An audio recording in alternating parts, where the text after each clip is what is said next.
It was quite a senior day for the Hazleton area softball team as they hosted Wyoming Valley Conference rivals, the Crestwood Lady Comets.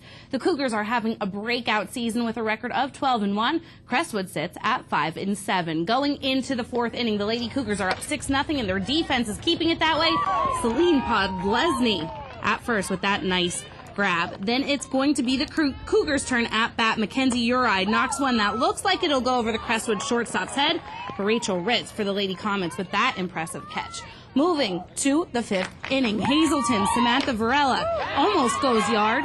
She will get the double, and then Michaela Browdy will get the pinch run for her on second. Senior Justine Rossai will single, sending Browdy to third.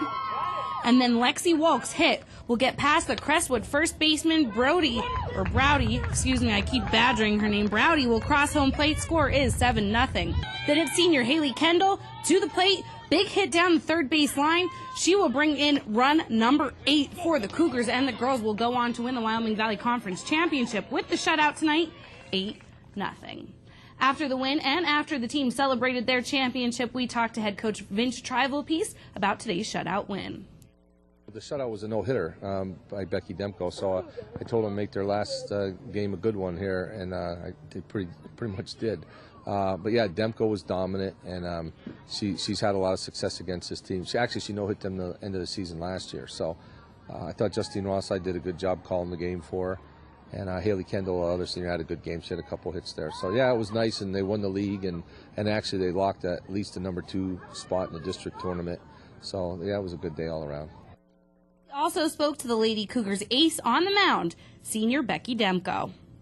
Everything went well. Everybody played their positions. Couldn't do it without the team, of course. Even though it's senior day, we still have a whole bunch of games left, so I'm kind of happy. That's always a plus side. It's pretty exciting. It's one to remember. I'll definitely remember this for the rest of my life. They'll travel to Nanticoke on Saturday for their last regular season game. Then they will host the 4A District 2 semifinals on May 23rd. They are the number 2 seed. Now let's check out some high school baseball scores. In Wyoming Valley Conference, MMI fell to Hanover area 11-1. Alec Andes had a double and scored the lone run for the Preppers, Sam Harmon, with that RBI single. And the Cougars keep Pittston area scoreless with the 1-0 win. Joey Barron had 11 Ks.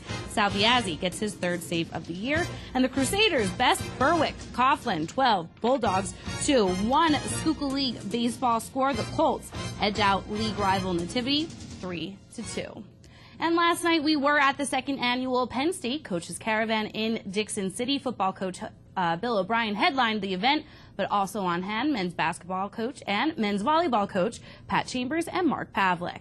It's safe to say the men's basketball squad had a pretty rough year with only 10 wins and 21 losses and only 1 win in the Big Ten Conference. With a number of players coming back and the revival of the in-state rivalry between the Nittany Lions and the Pitt Panthers in this year's Big Ten ACC Challenge, Coach Chambers is looking forward to the 2013 season. Season was challenging. We lost our best player in Tim Frazier. We're fortunate that he got another year of eligibility, which is terrific. So he'll be back. So I'm excited for next year, 2013. Last year, I'm so proud of that group. They persevered. They showed a great attitude. They showed an incredible approach. And I think when you're 0-13, that's why you beat Michigan, because it wasn't a fluke. We were due. We were ready. We were playing at a very high level. And the coach on Michigan said that. Said, we were beat tonight. That wasn't luck. We were beat tonight. That's why you beat Northwestern. That's why you should have beat Wisconsin at the end of the year.